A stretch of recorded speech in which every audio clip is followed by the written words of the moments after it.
Μία εξωπραγματική επίθεση πραγματοποίησε σήμερα τις πρώτες πρωινές ώρες η Ρωσία κατά στόχον στο έδαφος Ουκρανίας, ξεπερνώντας κάθε προηγούμενη που είχε διεξάγει ως τώρα ως προς τον αριθμό των μέσων που χρησιμοποίησε, δηλαδή πυράβλων και μη επανδρωμένων εναέριων οχημάτων, σπάζοντας κάθε ρεκόρ, αφού όπως ανακοίνωσε η Ουκρανική πολεμική αεροπορία, η Ρωσία επιτέθηκε με 741 μέσα, εκ των οποίων τα 728 ήταν μη επανδρωμένα εναέρια οχήματα τύπου Σαχίτ και τα υπόλοιπα 13 πύραυλοι, 7 πύραυλοι Κρούζ 601 Ισκαντέρ K και 6 πύραυλοι 647M2 Κινζάλ.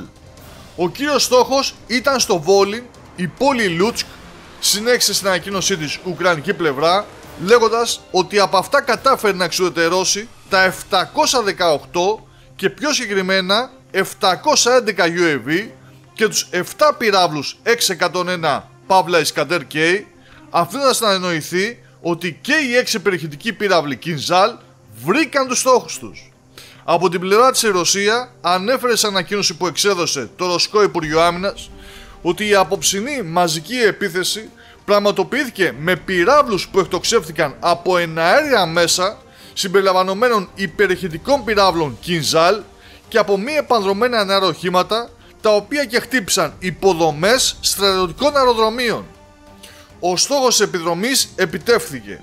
Όλοι οι καθορισμένοι στόχοι επλήγησαν, ολοκλήρωσε το Ρωσικό Υπουργείο, με ουκρανικές πηγές και ρωσικά μέσα ενημέρωσης να δίνουν ακόμα περισσότερες λεπτομέρειες, γράφοντας ότι παρατηρήθηκαν φωτιές στην περιοχή δίπλα στο αεροδρόμιο Οζέρνοε, στην περιοχή Ζιτόμιρ, και πως οι στόχοι ήταν αποθήκες όπλων και άλλες υποδομές.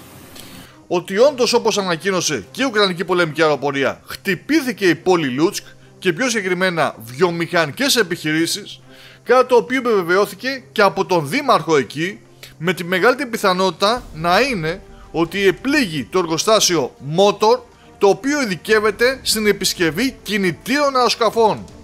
Επίσης, είχαμε αναφορές για χτυπήματα σε Κιρόβογραντ, Τσερκάσι, Κίεβο και άλλες περιοχές της Ουκρανίας, σε μια νύχτα σκέτη κόλαση για τη χώρα.